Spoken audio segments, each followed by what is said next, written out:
Yeah. Well, this is a little bit of a pivot back to Harry Cup once again, but gotta talk about this because there is a mythical gun that has been the Mr. Potential gun for God knows how long. Wall Booyah, two shot K-Gal in quotations, the Glooga Dually, it won. Right. Like I completely forgot about that.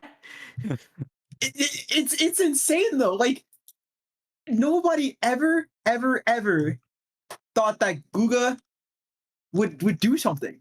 They just thought like, okay, well, maybe a one trick would do something one day, but at the same time, the kid's been out for so long anyway, right?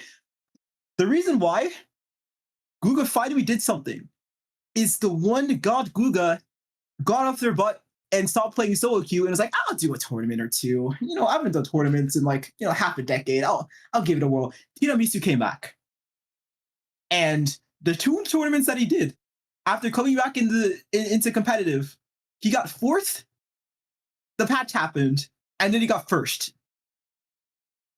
So if that's not like, well, it may yes, of course it was piloted by Google, right? But if that just has to show like if a player is a top player at one time, they're probably gonna still be a top player for like a long while. They have to be like super washed. But it's so interesting though. I really like two things about that group. One, the builds between Tiramisu and Toto. That was the Google Mints duo that won. And two, their play style, which is so interesting. We talked about it a little bit when we were talking about like if Splatoon 3 Solly, but oh, it's so good. It's so good. I actually know like a few one trick Glooga players that will probably be happy to hear about that news. Is this just a really good Glooga Dualies player in that won the tournament rather? I would have to say yes because Tiramisu is actually just insane. Like Bro has been a top player for a long time. Most players might not see him nowadays because like he mostly just does solo. But when he does do solo, he is top ranked. He has really good results. His Google is really consistent. If you watch his gameplay, he is just a monster on the weapon. And just in general, he's been proving the gun has potential since Splatoon 2, basically, funnily enough, with the wall and baller kits. This one has wall booyah for reference. But everyone has been saying, the gun is sort of in that B to A tier range where it's like, yeah, you could win with this. But yeah, I feel like it leads the argument of depending on the player that holds the weapon will ultimately determine how good the weapon was in that tournament. Because if we look at a bubble and we think, oh, Glooga's we can just throw in the trash later, and then you just give it to somebody who could play Glooga as well as Tiramisu, I think you mentioned. I feel like that adds like a whole bunch of different layers into is this weapon actually good? yeah.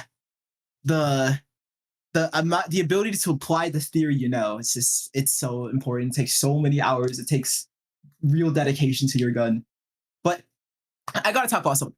So there is an ability that both Toto and Tiramisu use, an exclusive one, that if you ask someone if this ability was good, they would say no, like 9 times out of 10 minimum, and just never sees play. They both ran QR Haunts builds in 2025 with Cooler.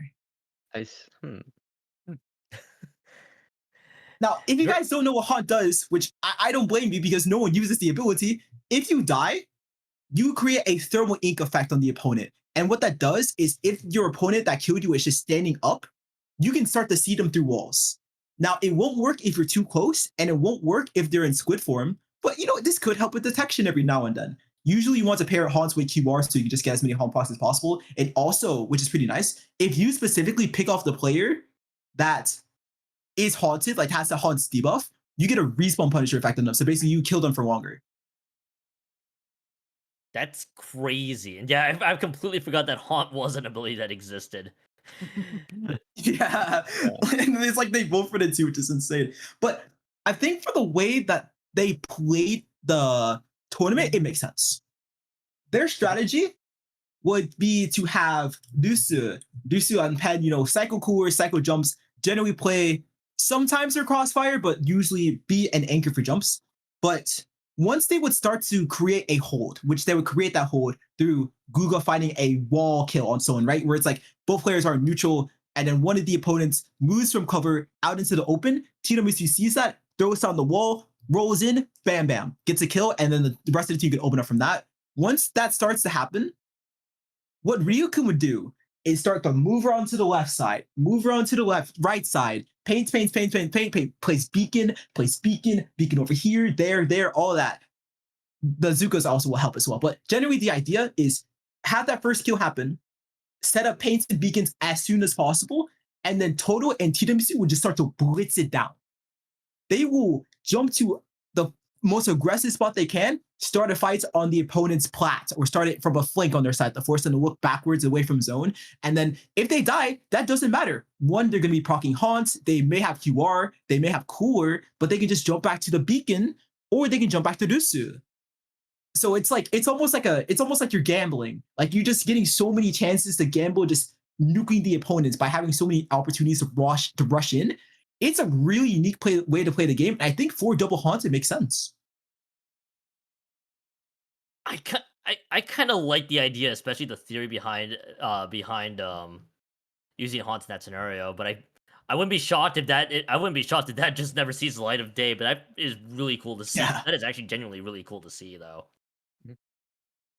One yeah, okay, quite clever.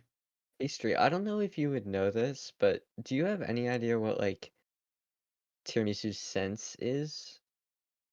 Uh, It's up there. I'm not fully sure, but I could check it out. Uh, I'll post in the comments of this podcast what the sense is if I can't find it. Oh, we'll hear Fern some other time because this thing might have unplugged itself once more. Oh, what happens? Yeah, we got all the all the tech stuff. There you go. Um, I think the West Glooga representative is kind of Jared, and, like, I think Jared was trying it out at certain points and was had, like was saying that it was, like, such an aim-dependent weapon that it wasn't, like, either consistent or just he wasn't gonna pick it over other options, and I was looking at a tiramisu VOD, and I was kinda surprised to see that, like, I kinda thought they'd be like an aim god, and that doesn't seem like fully the case, like, their sense actually looks very low, and I'm just wondering if, like,